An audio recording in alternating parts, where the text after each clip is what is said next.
Hello and welcome to episode 179 of the 77 Club. Harry, start with the socials. Yeah, just quickly, thank you everybody who rated us 5 stars on Spotify. There was nearly 20 people who did it. So really, so very nice. Thank you. Wow. If you haven't done that, you listen on Spotify, please do that, and on iTunes. So yeah, 77 Club at 77 Club Podcast on Twitter. There we go. Perfect. Jack is here. Hi everybody. Perfect. We're covering. I'm still recovering from the weekend. Birthday party, surprise party. A fantastic evening. Apparently, I can't remember any of it. It must have been good. But Harry, we'll start with a very, very strange game because was it something like 19 minutes were added on that first half, and we've got to go to the drone straight away because it's just such a strange thing to happen. Yeah. Well, first of all, pre-drone. We set up obviously with free midfield, and it was a pretty boring game up until the drone incident happened. We had a couple of wild shots, and it happens, and you can see Cody looking up at the drone going, "What are you doing, ref? Why are we stopping?" And it's never happened, has it? Has this ever happened before? I don't think it ever has. Not in the Premier League. Obviously, the Premier League want to protect their copyright unless you get your phone out vlogging at the games like I do. But yeah, so it looks like a drone just stops play, and apparently it was Finners and Dazzling Dave trying to get more content for their vlogs. That's what I heard. I heard that as well. Is that why it is? I didn't actually know the reason behind it. I thought, like, what if it falls out the sky and hits somebody? You know, it's just dangerous it being up there. I didn't realize it was about copyright. No, I don't know. I've got no idea about it. But it's a very strange thing to happen. And I didn't realise it was already written in the Premier League rules that if that something like that happened, the players had to go off or anything. But yeah, I mean, it's also Brentford Airport's like right on the Heathrow flight path as well, isn't it? So it's just a bit silly. But also the thing is, now they've given this thing so much publicity. Do you think that there's going to be people who start going to throw drones up if they're losing 2-0 in a game they need to win? Suddenly, probably it's going to be like the bloody red arrows flying above just to get the game called off because they've given it a lot of publicity now. Obviously, it's hard to avoid when the players walk off the pitch in a Premier League game for 20 minutes. But I don't know, man. They just need to have a think about how they manage that going forward. Personally, I think those things you shouldn't be able to just buy them as easy as you can because I think they're dangerous, really, for people who are untrained with them. So maybe there needs to be some regulation, but yeah, it's bizarre. Because do you need a license to buy one? You don't, do you? You can just buy one off Amazon if you want to. But that's a great shout, isn't it? Just go and get a game called off for as long as possible. I mean, it might have to be till May in some cases. It was weird because obviously you spoke about your party a minute ago, Sam. Jack was picking me up at 5:10, and I was like, "Well, this is wrecking things." The game got delayed like 20 minutes the first half, and then the referee had his malfunction. I had to run and jump into Jack's car like Mission Impossible style to get to your house on time. It was one of those days where you just think that you need to be somewhere and everything starts going wrong. It was actually all right for me because I was a bit late getting to watch the game because I was out somewhere else. But I'd hardly missed anything by the time with the clash of heads as well, which did look rough to be fair. Yeah, that was bad. So you had the clash of heads, you had the drone, and then you had the refs bloody equipment malfunction. All these things just causing delays. It was it's just a strange game really all round. What happened with the equipment? Do we know, Harry? No, but it felt similar to what happened at Brighton. Remember that one as well? Yeah, Neves was given a death stare. Yeah, I don't know if it just malfunctioned, but you had to like change it all. It showed shots of him in the tunnel, didn't it? Having it all completely removed and replaced. So it was farcical, wasn't it? And then just we might as well talk about it while we're on the ref. And then he had that mad decision where he gave Toti Gomez a straight red, but thankfully VAR came to the rescue. What a bizarre decision that was as well. So bad day at the office for him all round, I think. Because Gomez, the challenge that got him the original red card, and then he did pretty much the same thing again about 10 seconds later, isn't it? During the waving on of play. Just he seems to have a little bit of a hot head, doesn't he, Jack? Do you know what I mean? Like it could go off the rails a little bit. Maybe. Sometimes it's a good thing to have a centre back with a bit of a... Others call it passion, but yeah, no, fair. Sayce always has a yellow card in him, although he has got better with that. Yeah, true. So I think for 2 games in, you've got to give him the benefit of the doubt, really, because he's been thrown in the deep end in a very difficult situation, and he's done really well. But I think VAR did actually get the right decision there. The weird thing about that red card is that the ref originally seems like he's waving play on. As in, like, you've got the advantage, it's a foul. But then he brings it back after the ball breaks for them and then gives him a red card. And everyone's like, red? What? Because I thought it was a bad tackle at the time, but I didn't think it was a red card. It wasn't. No. He didn't think it was dangerous. He just caught his foot as he slid in. And VAR said that really the contact was obviously there, but it was so low down that it was rightly ruled out, really. So luckily that didn't change the game because actually from the free kick they scored, didn't they, thinking about it? Yeah. That's the free kick they scored from eventually. So it did kind of change the game, even though he wasn't sent off. But luckily, obviously, we recovered, and we haven't actually talked about the football yet. But that was a big 3 points, really. I think we needed to win to stay on the pace, and we put in a good performance. Obviously, it's a tough place to go, Brentford. I saw when they played Man United and I watched that game in midweek that they created chances, and I know they're a tough team to beat at home. But it's nice that we actually came and put in a decent performance and got up a big 3 points in a tough location, really, when we're up against it. Arguably should have been 3-1 because I've watched Dharma's goal back 3 or 4 times and I still don't think it's offside. So I don't know how they've made that call, but same old shit. Let's talk about those goals, Harry. Touch of class from Martino for the opener. Yeah, and I think you've got to give a little shout out to Bayliss' man as well, Semedo. A little good 1-2 with him, and he was involved in the second goal too. But the finish from Martino was a great goal, wasn't it? And he's in the goals lately, isn't he? For not scoring for how long? Yeah. And now he's got a few goals in the last few games. But great finish and massive goal at the time. And you spoke about that free kick. I think it was a weird game from our point of view because I think we contained them quite well before the drone incident. Come out and obviously attack well, got the goal, and then it was very sloppy off the free kick. I thought no one marking Tony at all, although a great finish, but nobody marking him. But thankfully, that man Neves again, Semedo down the right all the way, whipping it in. I think Martino ends up laying it to Neves, and 2 great goals from 2 lads in midfield who have just been absolutely incredible this season. And what a win! And it's not just this season, because there was something we were tagged in on Twitter, which was from Playmaker Stats, and it's midfielders played 10,000 plus minutes in the Premier League since the 2018-19 season, which is when Wolves were back in the big time. And that list is only 7 players long, and Martino and Neves are both on it. So, they played a lot of minutes, but who's played more out of the 2, do you reckon? Ooh, Martino? Martino. It is Martino, like by... Not a considerable amount, sort of like around the 200-minute mark, so a couple of games more, but just shows the longevity that guy has, Jack. It's just class personified, isn't it? Just the way that he looks after himself and everything down to a T. It's mad, isn't it? Because we've been guilty of it in the past as well, and people have been saying it this season that his legs are gone. How long has he got left? And he just keeps on going, doesn't he? One of these players who I think wants to be playing all the time, even though eventually age will catch up with him. But to come back the way he has, and you've got to really give credit to probably Bruno Lage in this as well, because I think he's sort of completely refreshed those 2 in the middle of the park, and they just do look more of an attacking threat than they did for the past few years under Nuno, really. And that goes to show in the amount of goals and assists that you're seeing lately. So they're both chipped in with the goals. Arguably, Neves probably should have scored more goals in the past few years than he has. Martino usually gets 1 or 2 a season, but he's got 2 already just in recent weeks. So yeah, fair play to him. Have refreshed them. I suppose we do need to start contingency planning at some point though, because if Martino's contract does run out or he only gets 1 other year left, we need to bring in somebody else for some competition in that place. Renato. Let's not get onto that yet. Let's save transfers.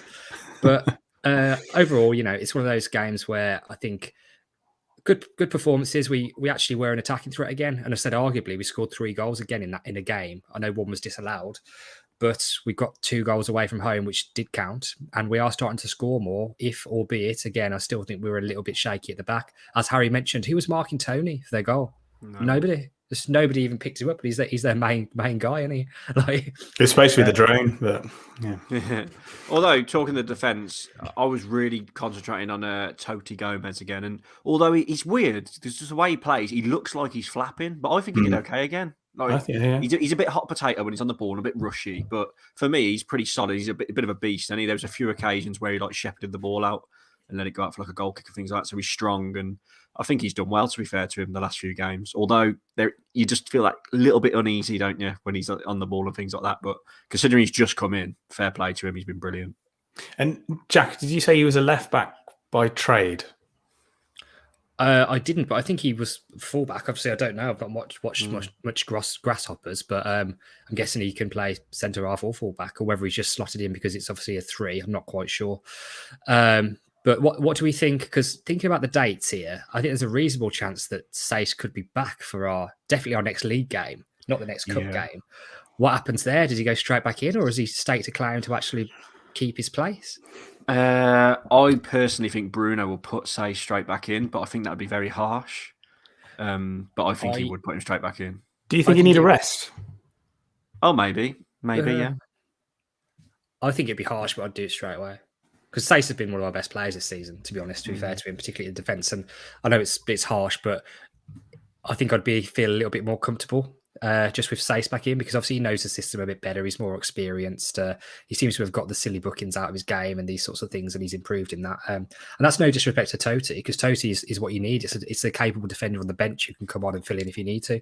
That's all about squad depth, isn't it? And that's what we've been lacking for a few years, really. Anyone know what's going on with Willy Bolly yet? Is he back in training?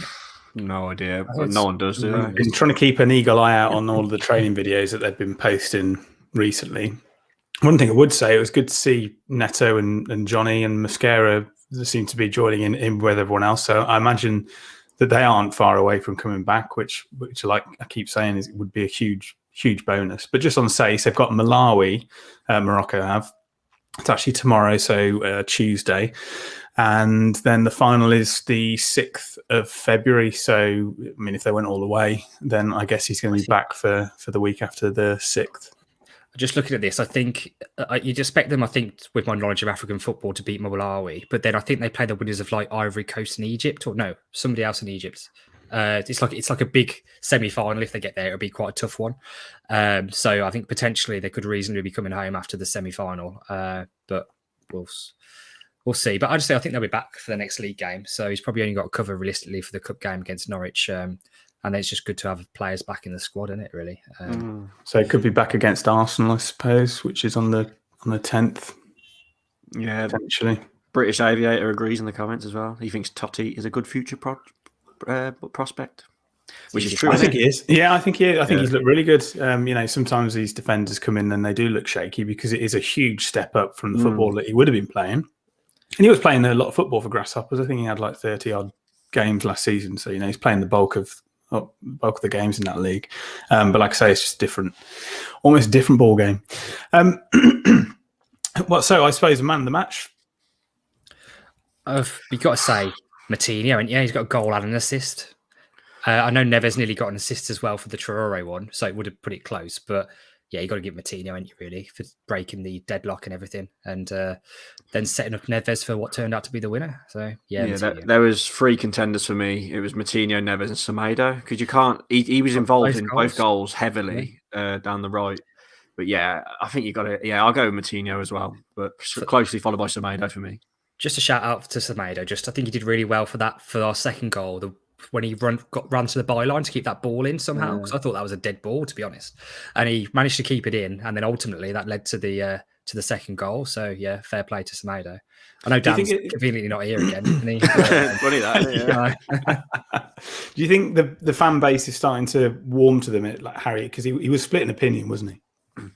Yeah, split an opinion massively, and it's because of the price tag as well. Similar story. That's it, isn't it? Yeah. Yeah, but you can't argue with his form this year.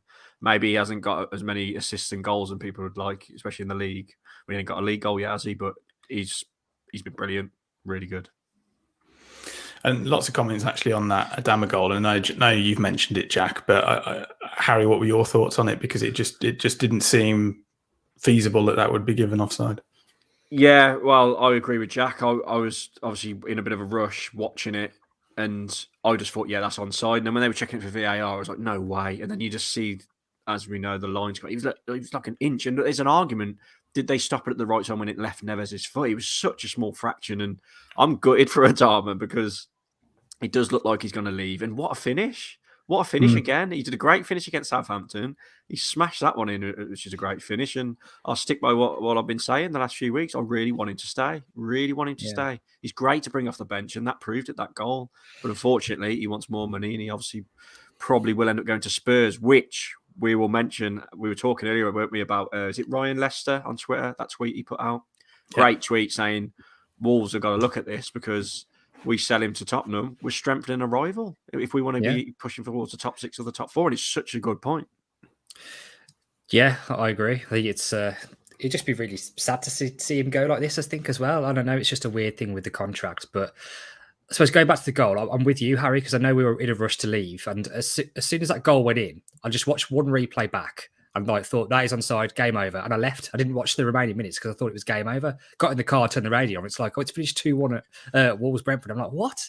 How's it finished 2-1? I thought he must have given it for a foul in the build-up, but to my naked eye, immediately, and even watching it back, and you compare that to the Cavani one where he just looks offside that was given onside the same weekend. Yeah, I saw that goal. Just, Rashford, wasn't it? Rashford's goal, yeah. I just don't understand sometimes how they can be 100% sure that this is correct, because they're saying they're definitely sure, but you're looking at it from a weird angle. What frame rate do you use? When does it exactly leave the boot? Is it here? Is it there? And it's just same fine margins, but it's just, again, it just does make you think, oh, hang on, this is a Man United player. Let's say it's onside. Is there a bit of big club bias? And I think there is with VAR. Definitely. And it's just leaves a sour taste. But with Adama, I know Spurs fans were getting a bit arsy on Twitter. They were like, when people were saying, oh, we can't send to a rival, and they're like, you're not a rival, blah blah blah blah blah. But look at the table. Look at the table.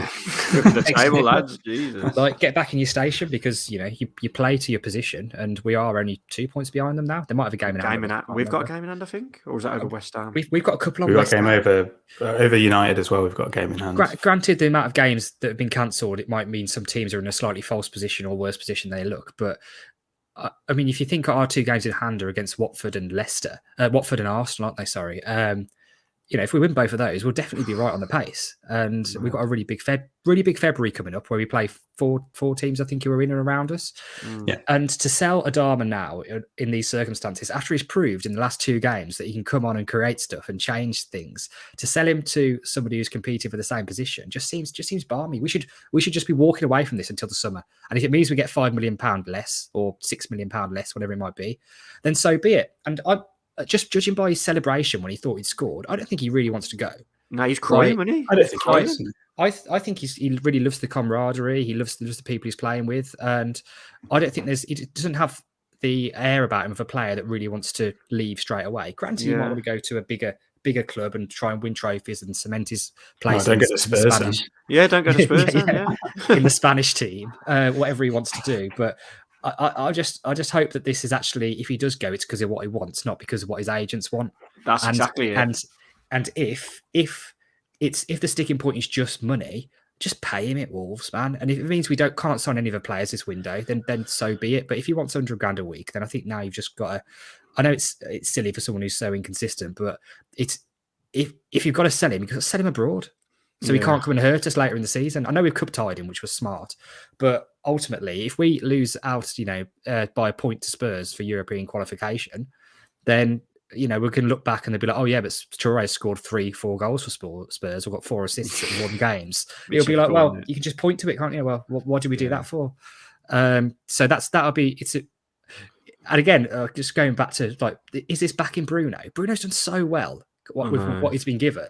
And now the fact we're even having this conversation when we're talking about a first teamer leaving rather than getting a player in January because the squad's light as it is.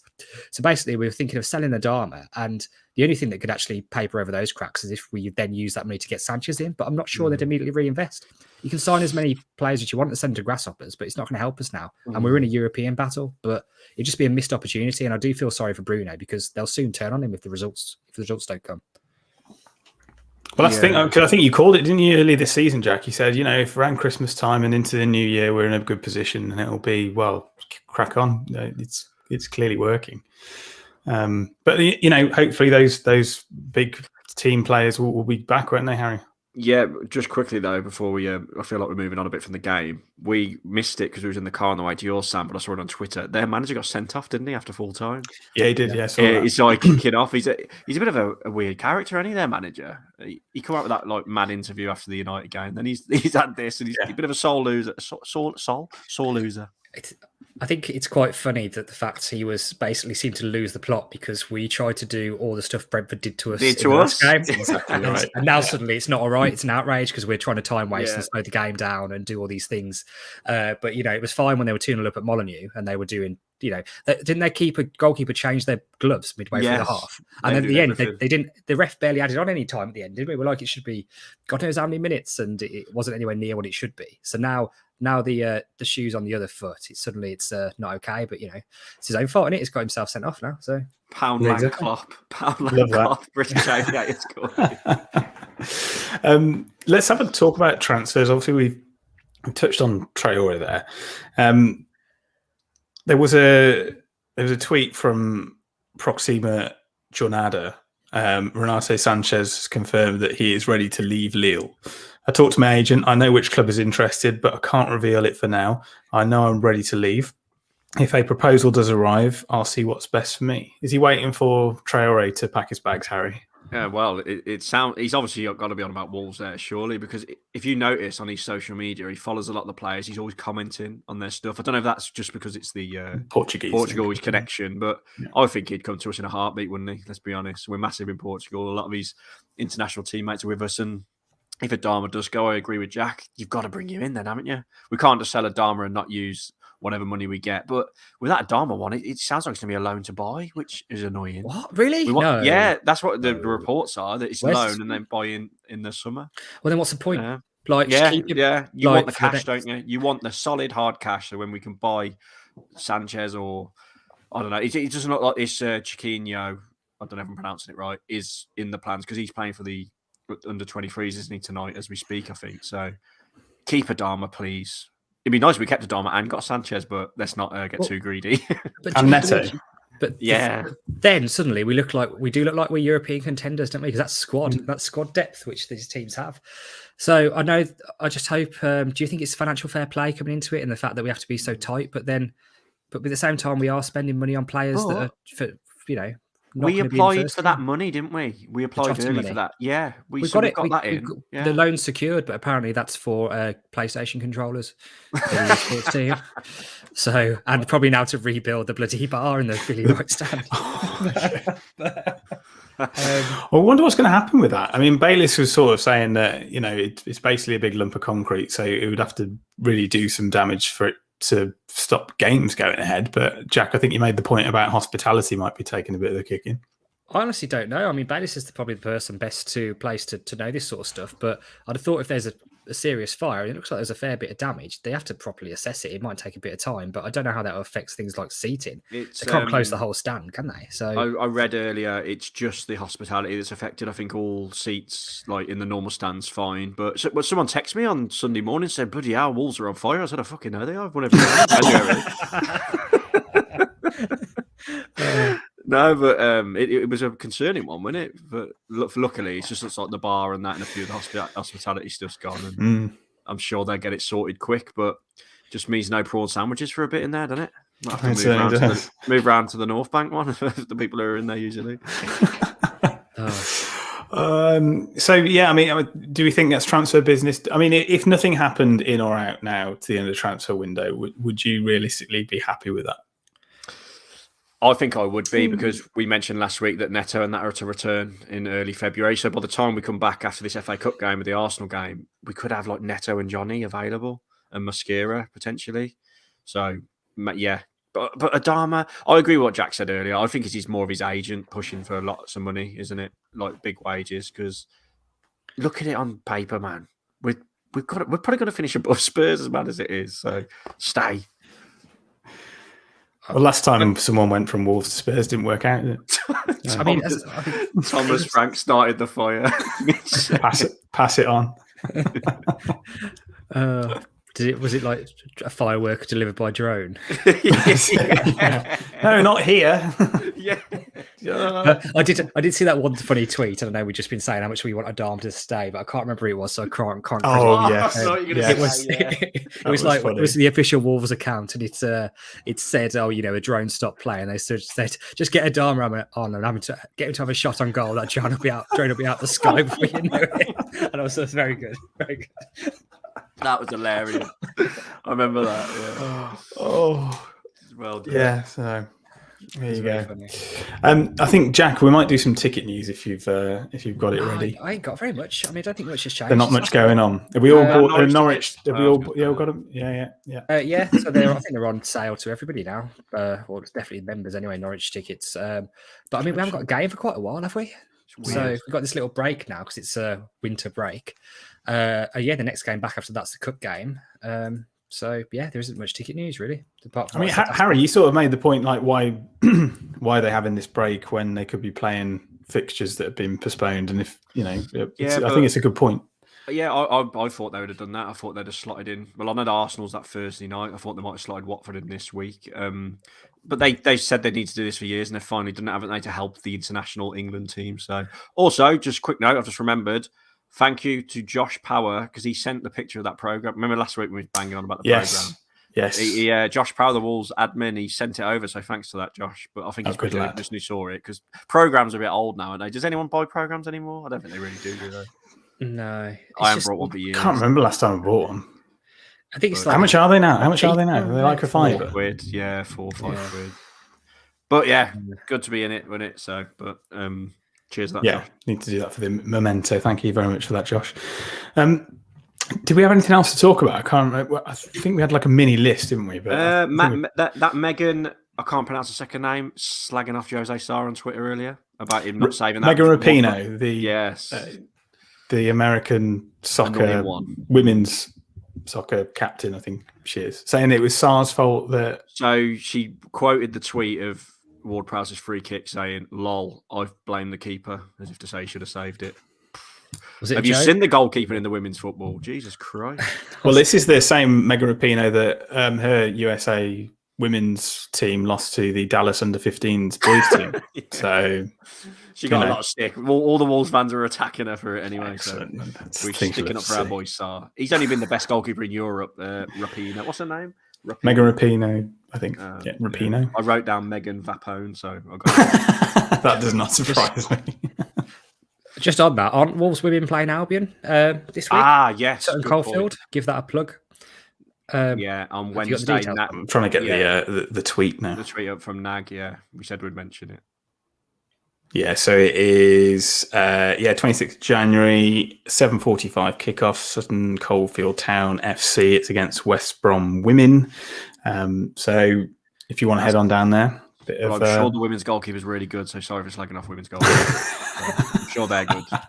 Harry's getting cancelled. There we go. It'll be fine. It'll all blow over.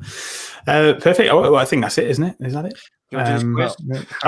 No, we had the quiz. I'm actually looking forward to this because it's your tea of the oven. It's been a long time. No. That's it. Right, I'll use the air fryer actually. No, so because obviously we knew it was going to be short this week with no game to preview, but we've got 27 minutes. Thought we'd bring back the old days and do a really quick quiz. Now the theme is Wolves against London clubs because obviously we just beat Brentford. Got 4 questions each for that, but the last question's 2 Wolves quotes from the 03-04 season. So we'll go. I'm going to let Sam go first, but they are all mixed up. I'm still fragile. So don't worry yourself. They're all over this plot. And I will tell you, they're bloody hard questions, so don't be downhearted. Your questions are always hard. Yeah. No, don't blame me. It's a bloody quiz book. You know what I mean? Right. Best of 5 each then, see who wins. Sam, you're going to go first. Yeah. You're going to love this one. So Wolves against London club. So you can just guess, can't you? You can just shout a London club if you don't know the answer. Anyway, Sam's geography is terrible. Plymouth. It is. Yeah. So, which London club were Wolves' first FA Cup opponents of the 20th century when they beat the Wanderers after a replay in January 1900? Oh, okay. Let's have a think. I wonder. I'm trying to think what London clubs have been around for that long. 1900. Yeah. Oh, mate, don't cheat and look at the comments. Okay. London club. I'll go Fulham. Oh, it's not Fulham. Do you want to guess, Sarah Jack? Someone who's been around a while. Millwall. No. Right, we'll move on. Do you want to know who it is? Please. That's usually how quizzes work. QPR. QPR. I'm going to turn this one off actually, just in case. Yeah, I'll go on a private chat. Right, Jack. It started in 1909-10 when Wolves lost an FA. How old's this book, Harry? No. It gets better. Is this pre-war Wolves? When Wolves lost an FA Cup tie to them at Molineux by 5-1. And this century hasn't changed much yet, as they have knocked out Wolves of the competition again in both 2003-04 season and the 2015-26 season. But who are they? So they've knocked us out in 03-04, the FA Cup, and 2015-2016, and back in the day, whatever that weird date was. 03-04. See, now I'm thinking Premier League season. Now I'm thinking this is Arsenal. But you might have said the one in the 90s rather than that, so that's making me doubt myself. But Arsenal. Is it Arsenal? No. Oh, for God's sake. I didn't know this one when I was doing it earlier. See if anyone in the comments gets it. No, someone said Watford in the comments. It's actually West Ham. I can't remember West Ham knocking us out in 15-16. When was that? Yeah, they did. It was the last time at Upton Park. Yes, it was. We were quite good then. It would have been the last game at Upton Park that we. I remember played, it I went to it. Zyro was up front for us, wasn't he? Remember? Yes, we played quite well that day. Actually, we played quite well, but just didn't score. Do you know who scored for West Ham? It was that old Everton striker. Forget his name now. He had that really good spell for Everton. Kept scoring all the time. I can't remember his name. Someone will know who I'm on about in the listening. Right, next one for Sam. Oh my God, this one's really long. Wolves beat this London club in the FA Cup tie in 1897. 18 was getting fucking earlier. 1897. It gets better. When they still had the word athletic in their name, 3/4 of a century later, they met again in the FA Cup tie at Molineux and Wolves won again. Although by this time their opponents had dropped the athletic. Who are they? So they used to be called something athletic. Now they're not called that. London club, remember? Athletic. I can only think of one athletic that's London based, but obviously they're still athletic. Yeah. I told you they were hard, didn't I? Chelsea? No. Someone said Charlton in the comments. It's actually Millwall. It's a strange. They used to be Millwall Athletic. Millwall used to be called Millwall Athletic. Right, no one's got a point yet, and we're on to. Have we got anything from the 21st century? Yeah. So this is for Sam. This is. Oh no, hold on. This is an old one as well. They do get better after this. This is for Jack. Which London club lost 4-0 at home and 2-1 away to Wolves in their only season of top flight football in the 1962-63 season? So a London club that only ever been in the top flight in the 62-63 season. London club. Christ! Let me think of London clubs that aren't that good. So Barnet would spring to mind as potential, but I don't know if they've ever been in the top flight. I think they were in the 90s, weren't they? Were they? No, I don't think so. Is that your final answer? No, I'm just trying to think if I can think of any others. Well, you're making me think that was a good answer now, so I'm going to say Barnet. No, it's Leighton Orient. No. Oh, for God's sake. It's in your keeper there. Yeah, that's what I moved you on. Absolute classic mind games, that was. Yeah, right, Sam. Who are the only London club to knock Wolves out of the FA Cup on penalties? Oh, the FA Cup. I thought you'd get this. Oh, I know this, actually. Yeah. I think. This is probably the only one I knew, actually. Oh, no, I don't. Oh, someone guessed Dagenham for that last question in the comments. Close one. Is it Arsenal? No. It's Fulham, and remember that snow game? When it was snowing? Really bad a few years ago when Danny Baffin was playing for us. No, just me. Yeah. It's Fulham anyway. No one's got a point yet. It's a shock, isn't it? That Jack in 18. Yeah, no, Jack. Here we go. Who are the only London club that Wolves have met in an FA Cup final? We haven't been in many finals. I'm so glad I didn't get that question. Oh, this just shows how bad I am at history, isn't it, really? What I will say to help you all out, look, no repeat answers, so don't say anything. Well, I'm thinking do we play? It's going to be one of three, isn't it? You think one of the big ones? This is bad that I don't know this. Tottenham. Yes. Jack's got one. Thank God. Well done. Right. Going into round 4, it's 1-0 to Jack. Tough quiz, this, isn't it? Eh? Tough. Yeah. Right, Sam.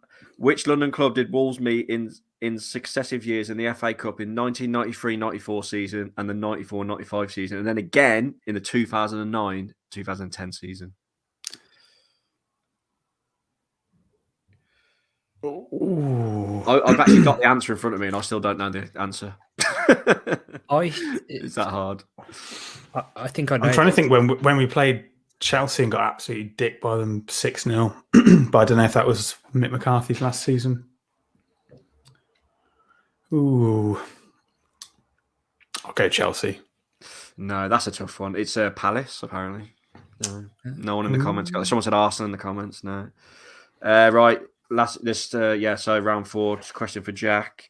When this London club won the FA Cup in 1946, they beat Wolves on the way to the final. And then when Wolves won it in 1960, they beat this club on the way to that final. Who are they? I know who we beat in that. That was the final when we beat Blackburn, wasn't it? Yeah, just name a London club, I reckon, Jack. Chelsea. No, it's Charlton. That's a tough one. This last round's really good. So it's 1-0. So hopefully Sam gets this, but I hope he don't because I ain't got a tiebreaker. So let's see how it goes. So this round's just quotes, right? So it's either a player or a manager, and the quotes are from the season 03-04, the year we was in the Premier League. So Sam, I'll start with you. Let me just go there to the quotes page. I've got to read it out. There we go. Right. Who said this? Which Wolves striker said in 2004, the day I get my bearings in front of goal, people won't be talking about Thierry Henry anymore?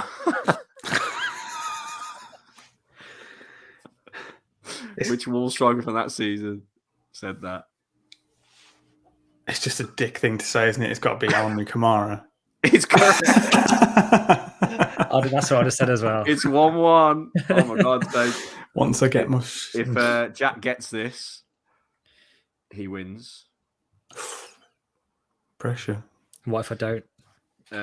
Then it's a draw, unfortunately, because I ain't got another question. So, right. Which Wolves member of staff said, so you know it's not a player, so that's a bit of a clue there, isn't it? Thanks, mate. Yeah. So after a rather traumatic game against Bolton Wanderers, he was quoted as saying, I've got no qualms about playing in Uriah Rennie's charity golf event, although I might be tempted to wrap my 5-iron around his neck. I don't remember that. But then I'm thinking, apart from who do I know who's not a player from that season, apart from the manager, Dave Jones. So Is that your final answer? yeah, it's got to be. Oh, that's right. Yeah. Fuck. Yeah, well done. So Jack won. The thing is, the actual I just balls that up because the actual question says which Wolves manager said, and I was thinking, there's only one manager from that year. So I'll say it's coaches. There we go. That's the end of the quiz. That was a good quiz. I enjoyed that quiz. Yeah.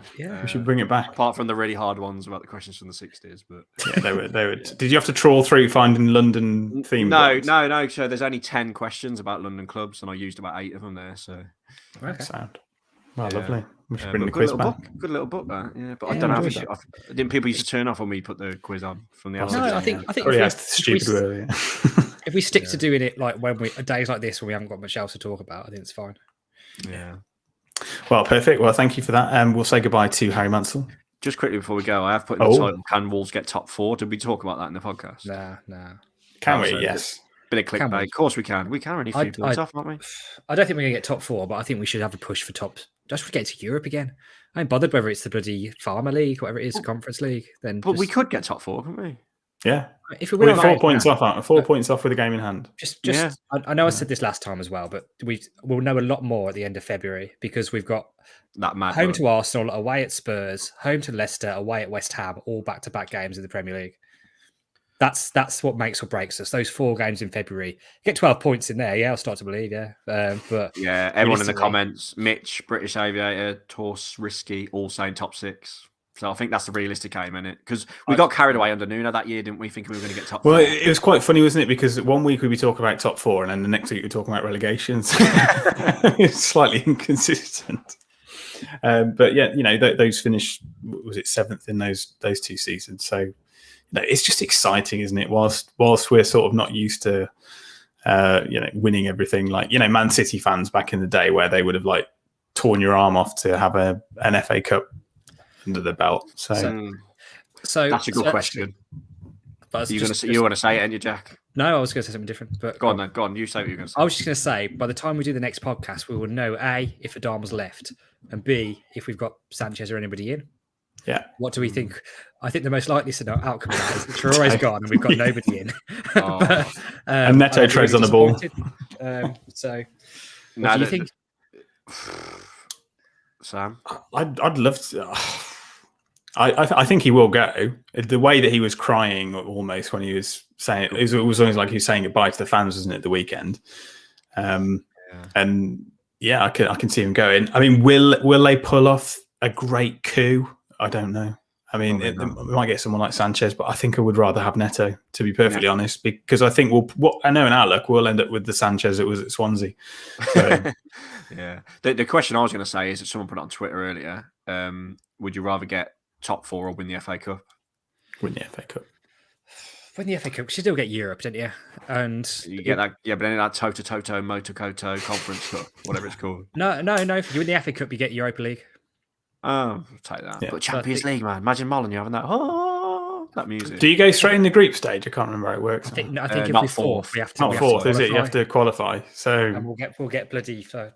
Everton did it. Remember, stupid, Everton finally got in the Champions League. But didn't let Liverpool win the Champions League and knocked them back out of it? But they had a really tough one where they had to go in a playoff and they lost. They drew like Valencia or somebody really tough where they could have had some Ukrainian goat herders. Could have had TNS.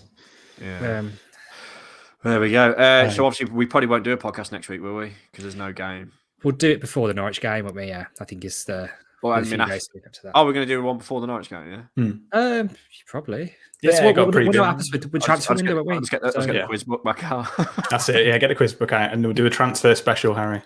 We can do our 5 favourite Adama moments, crosses that you put into the stand. Nah. Okay, right. We will say goodbye to Harry Mansell. Yeah, see you, everyone. And Jack Williams. Bye, everybody. And it is a goodbye from me. Goodbye.